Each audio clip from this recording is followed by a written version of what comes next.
Welcome. Come on in and pull up a chair. I'm Pastor Stephen, and it has been a while since we've been together. I want to do something together with you that I don't normally do.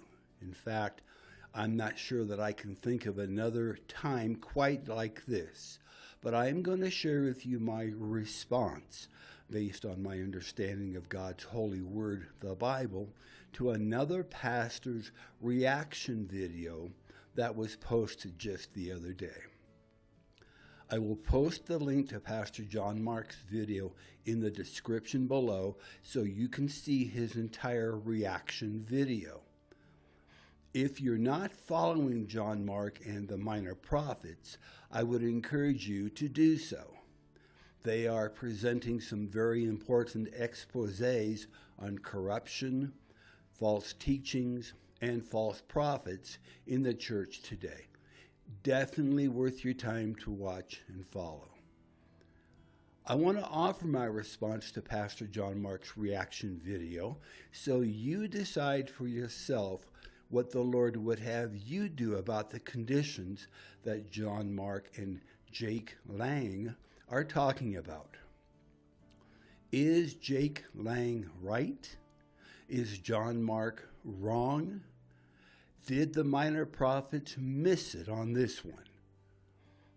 How does loving my enemies play out in real life? First, let me give you some context. I believe that the correct and most proper position for the church to have is that we are the church. We are biblical, not political. Now, recently, Pastor John Mark Baker on his The Minor Prophets podcast posted a reaction video to another Christian political activist, Jake Lang, who is the organizer of a protest against Islamification of the United States. John Mark was very passionate about his point of view, and he said, I live very close to Dearborn, Michigan. The place that's in the news everywhere right now is my backyard. I live here. I pastor a church, or I'm on staff at a church in this very neighborhood. And I work with churches in Dearborn with evangelism on a regular basis. I see Muslims every day. I drive by mosques every day. This is my home. And right now, it is in the news, and I want to speak to that from a Christian pastor's perspective. He then goes on to say, welcome to the Minor Prophets podcast. I am John Mark Baker, and today I'm going to talk about something that is quite literally very close to home for me. There is a crusade that has been planned by some allegedly Christian crusaders and is being organized by this guy, Jake Lang. I will share what his idea for this march is in his own words. And he puts up a video picture of Jake Lang. And John Mark goes on to say, so this is Jake Lang. He's the organizer of this crusade that is happening, I guess, in Dearborn, Michigan, for the March Against Islamification. Jake Lang, in his own video, says, we will not let our country fall and become like London.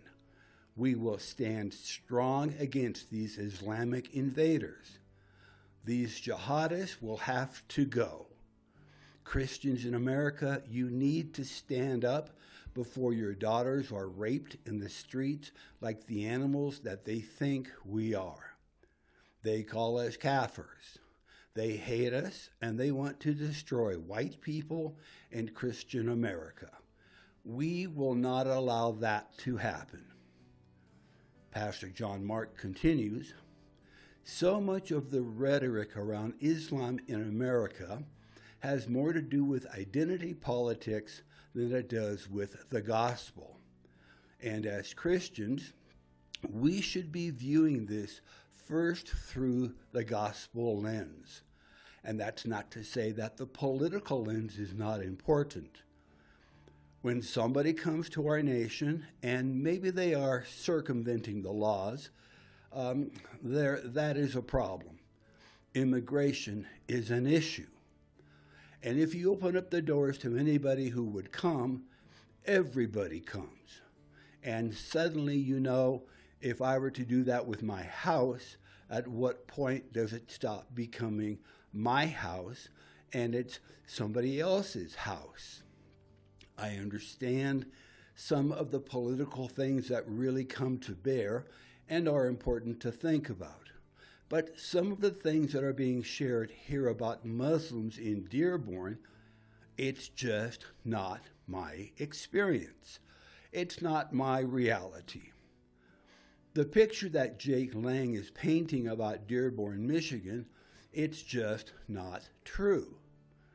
Now, Pastor John Mark goes on for another 12 to 15 minutes in his reaction video to this planned march against the Islamification of the United States.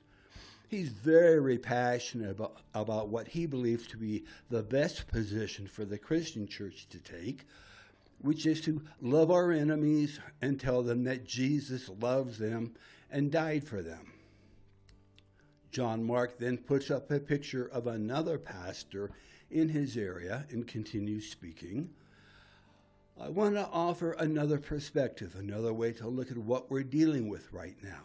This is my friend Luke Halford. He's a pastor in Dearborn, has been for 15 years. He's been laboring faithfully. He's got former Muslims that are a part of his church. I've met them. I know them. I go and I teach at his church. So, this is a friend whose life I have observed. I will post the link to Pastor John Mark's video in the description below so you can see his entire reaction video. If you're not following John Mark and the Minor Prophets, I would encourage you to do so once again.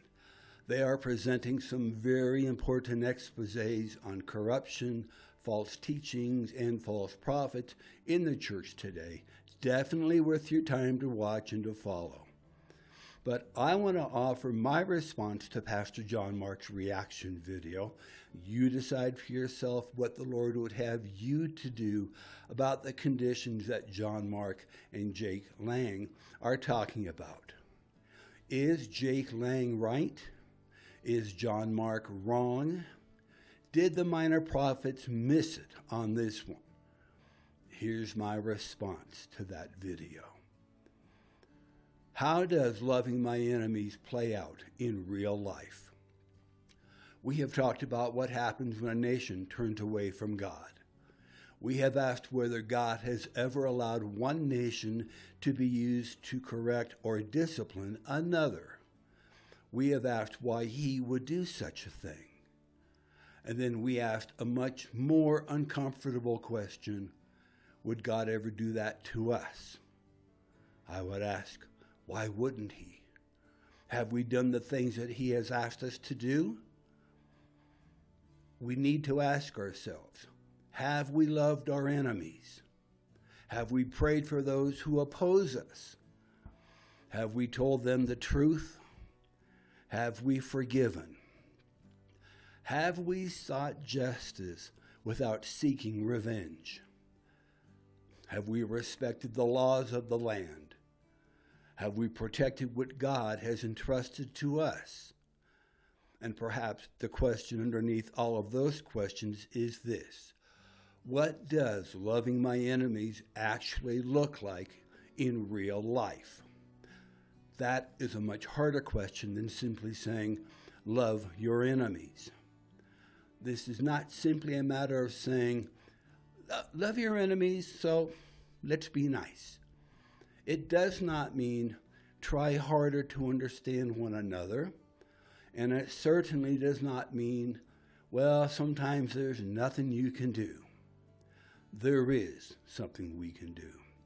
The question is what we should do and how we should do it while remaining faithful to God. What does it mean when the person who opposes me isn't simply someone who disagrees with me? What does it mean when an enemy has clearly stated his intentions? What does it mean when those intentions have been demonstrated not only by words, but by actions? What does it mean when someone intends to destroy my nation, my country, my culture, my family, or my children? What does love look like then? Love does not mean surrender. So let's begin with something that needs to be absolutely clear. Love does not require surrender to our enemies. It requires surrender to our Creator. Those are not the same thing. Loving my enemy does not mean surrendering my family to him. It does not mean surrendering my children. It does not mean surrendering my home. It does not mean surrendering my nation. It does not mean surrendering the truth. It does not mean surrendering the legitimate responsibilities God has given me. A father who protects his children is not demonstrating hatred toward the person threatening them. A husband who protects his wife is not demonstrating hatred toward the person attacking her. A citizen who protects his country is not necessarily demonstrating hatred toward the person who threatens it. A government that protects its citizen is not necessarily acting out of hatred towards those who would harm them. Protection is not hatred. Resistance is not hatred. Justice is not hatred. And sometimes force is not hatred. There are circumstances in which the legitimate use of force is necessary to stop someone from harming innocent people. The question is not simply whether force is used. The question is why it is used. Is it revenge? Is it hatred? Is it cruelty? Or is it protection? Is it justice? Is it the necessary restraint of evil? Those distinctions matter. Love does not mean agreement. I can love someone without agreeing with them. I can believe that what someone is doing is terribly wrong without hating the person. I can oppose an ideology without dehumanizing everyone who holds it. I can oppose a political policy without despising the person who supports it. I can enforce a legitimate law without hating the person who broke it. I can defend my nation's legitimate interests without believing that everyone from another nation is my enemy.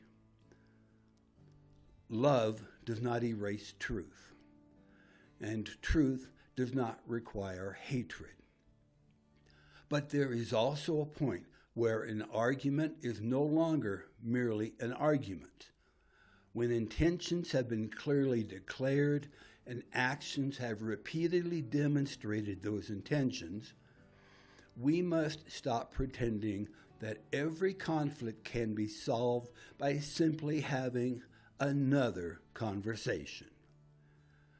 There are times when boundaries must be clear. And when those boundaries are deliberately crossed, there must be consequences. What if they won't listen? We've already dealt with this question. We tell them, we warn them, we explain, we reason. We tell them what God's word says. But what if they won't listen? Jesus understood that this would happen. He told his disciples, "And whosoever shall not receive you, nor hear your words, When you depart from that house or city, shake off the dust of your feet. Matthew chapter 10, verse 14. There is a point at which a person has been given an opportunity to hear and has made a decision not to hear. We cannot force them. We cannot make them believe. We cannot make them repent. We cannot make them agree with us. They have free will. If they refuse to listen, they have made their decision. And their decision does not remove our responsibility to do what is right. What if they're determined to destroy what we have been entrusted to protect? And now this is where the rubber meets the road. What if someone is actively working to destroy the nation, culture, institutions, freedoms, security, family, or children that we believe we have a responsibility to protect? We stand. We protect our families. We protect our children. We protect what has legitimately been entrusted to us. We obey the law. We use the lawful means available to us. We vote. We speak. We organize. We educate. We resist destructive policies. We support legitimate law enforcement. We defend our communities. And when legitimate authority requires force to restrain violence and protect innocent people, we should not confuse that legitimate responsibility with hatred. Love does not make us passive. Sometimes love requires us to stand between evil and the person evil is trying to destroy. Sometimes love requires us to say, no, you will not do this to my family. That is not hatred. That is responsibility. Set the boundary. Define the consequence. There is another practical part of loving our enemies that we sometimes overlook. Boundaries matter. Now, there is an old saying, good fences make good neighbors. The point isn't really about fences. It's about knowing where one person's property ends and another person's property begins.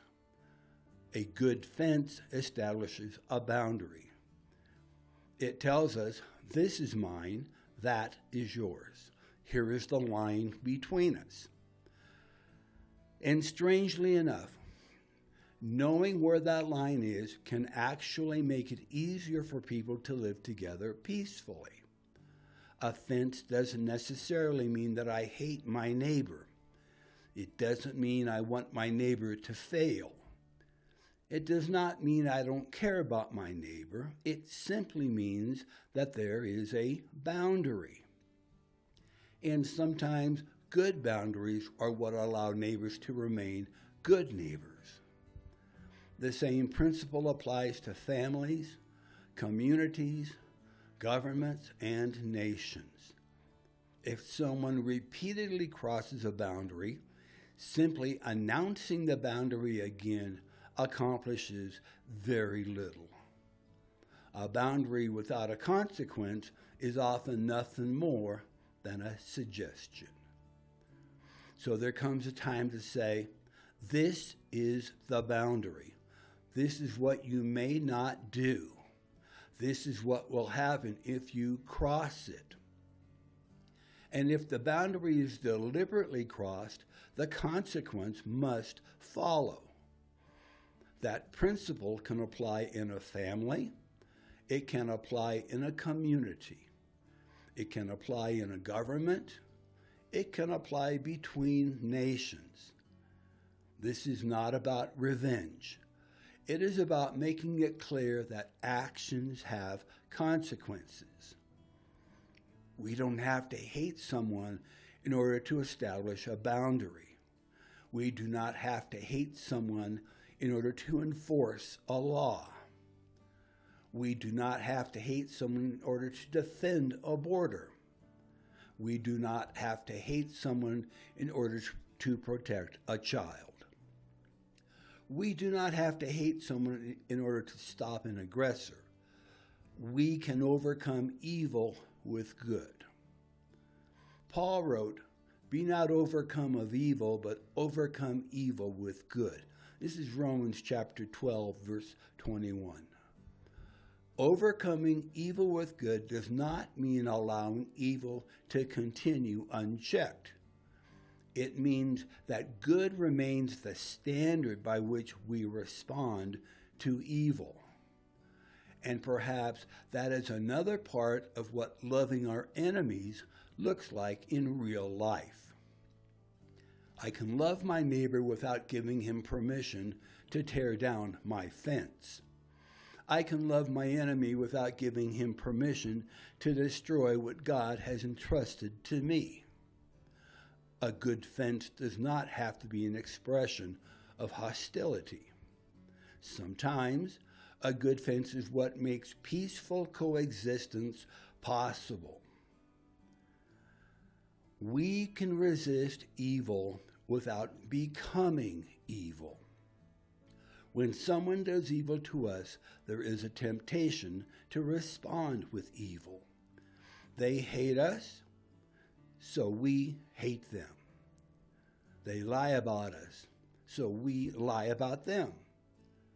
They dehumanize us, so we dehumanize them. They seek revenge, so we seek revenge. And before long, we have become what we said we were fighting against. That is not what we are called to do. We can resist evil without becoming evil. We can establish boundaries. We can enforce consequences. We can defend ourselves. We can protect innocent people. We can use legitimate authority.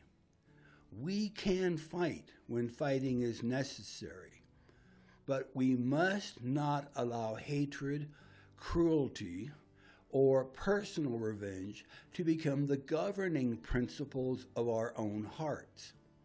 There is a difference between defeating an enemy and hating an enemy. There's a difference between stopping evil and becoming evil.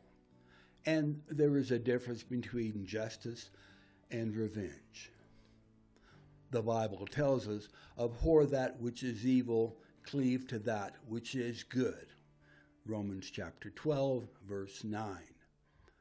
We are not called to love evil. We are called to overcome evil with good. We do not have to hate our enemy to stop him. Now, this may be the simplest way to say it. I do not have to hate my enemy in order to stop my enemy. I do not have to hate an invading army to defend my country. I do not have to hate a criminal to stop his crime. I do not have to hate an attacker to protect my family. I do not have to hate someone who threatens my children in order to prevent him from harming them. And I do not have to pretend that someone is harmless simply because Jesus told me to love him. Love does not require blindness. Love does not require foolishness. Love does not require surrender. And love does not require me to call evil good. The Bible tells us to hate what God hates and to cleave to what is good. There are things that God hates. There are things that God judges. There are things God tells his people to resist. Our responsibility is not to redefine good and evil according to our feelings, Our responsibility is to align ourselves with God's definition of good and evil. But what about an enemy nation? And this is where Scripture gives us something we cannot simply ignore. There are times in the Bible when God used one nation to discipline another. There are also times when God subsequently judged the very nation he had used. Assyria was used by God as an instrument of judgment. Babylon was used by God to discipline Judah. Yet neither nation was thereby declared righteous. God remained sovereign over them, and he ultimately judged them for their own actions. And then there is the difficult account of Amalek. God gave Saul a direct command. Now go and smite Amalek and utterly destroy all that they have and spare them not. 1 Samuel chapter 15, verse 3.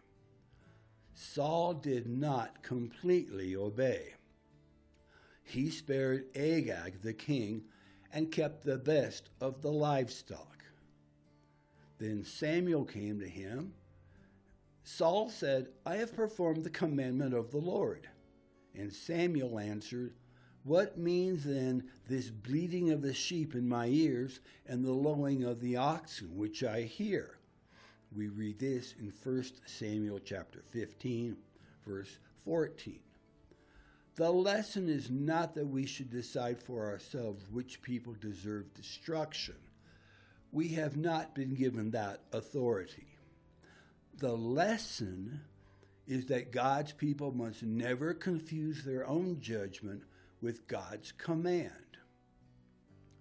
Saul decided that he could modify what God had told him to do. He could not. And that brings us to something very important for our own time. Even the consideration of having to destroy another nation should cause us to come before the Lord. Before making decisions that could cost human lives, we should seek God. Before going to war, we should seek God. Before exercising tremendous governmental power, we should seek God. Before using force, we should seek God.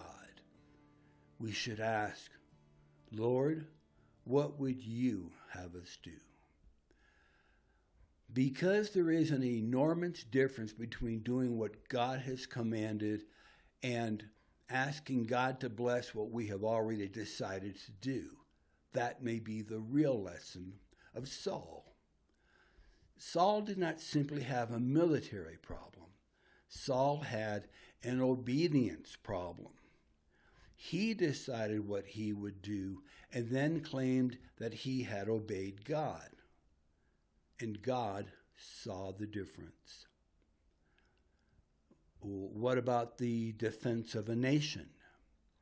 The lawful defense of the nation against genuine threats, foreign or domestic, is not inherently contrary to the biblical command to love our enemies.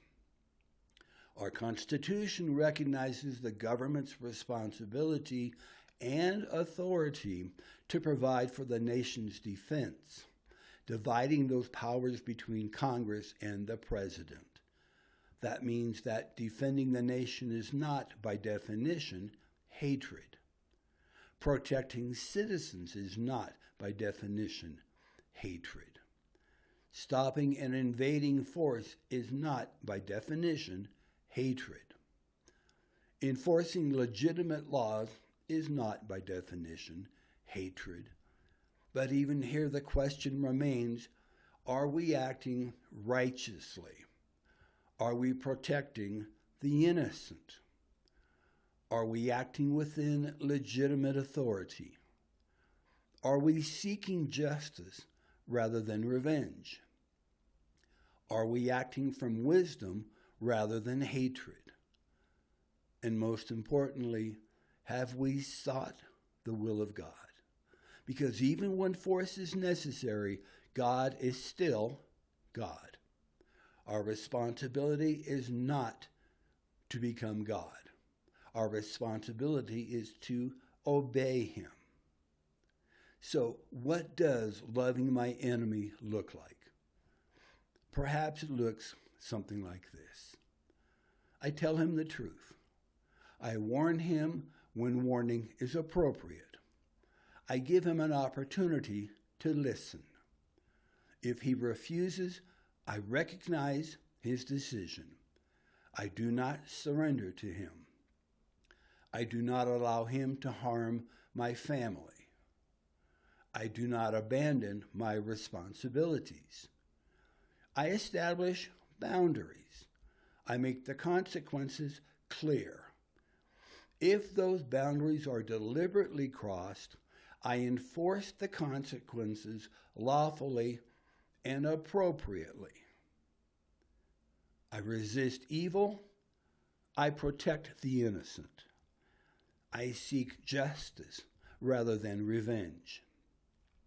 I use legitimate authority when legitimate authority is required, and I refuse to let hatred become the reason I do what I must do.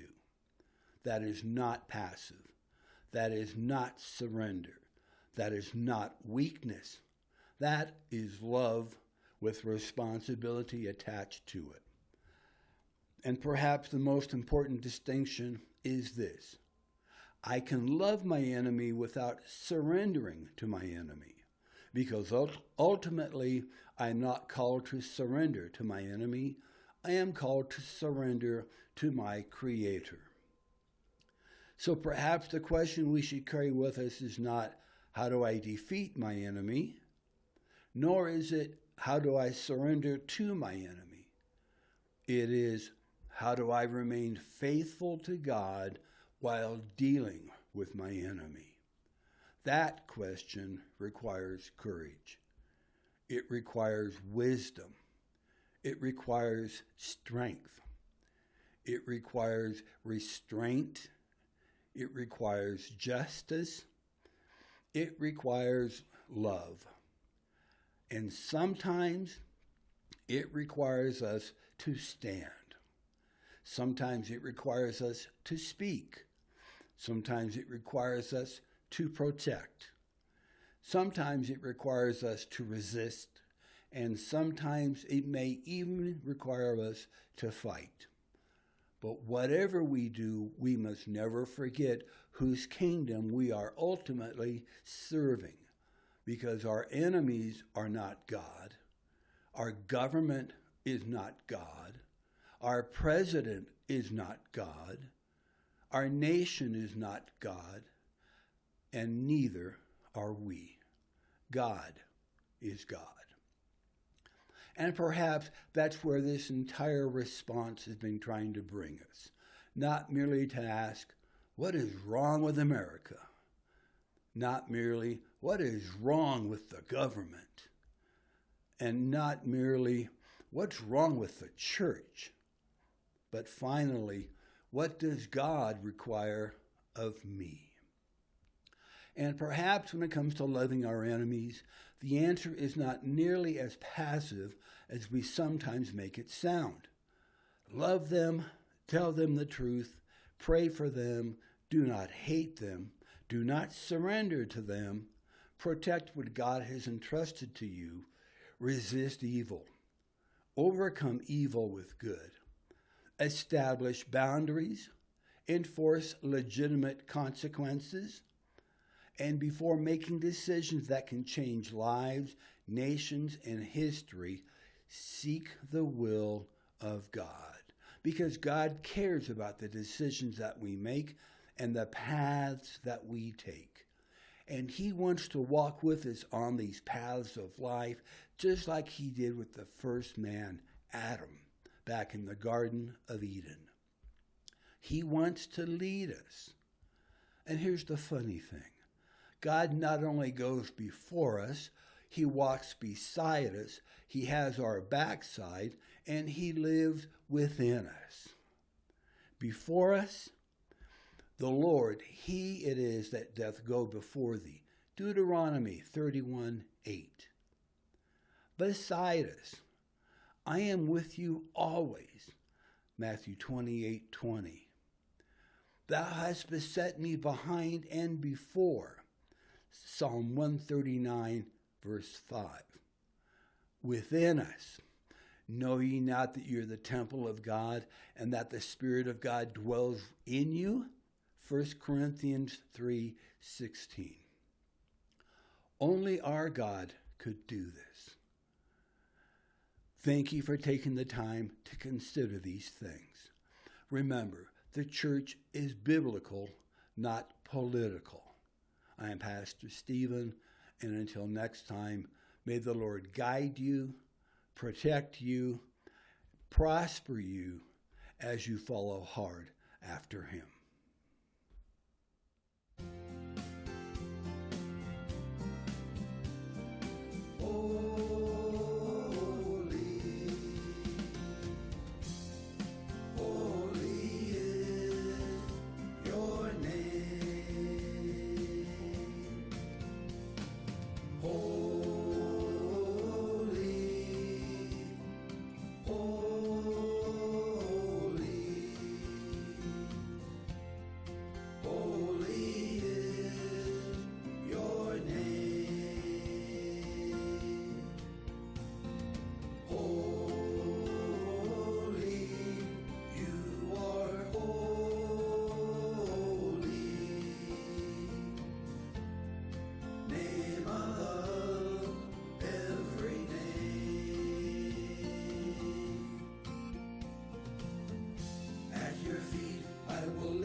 My crown at your name, all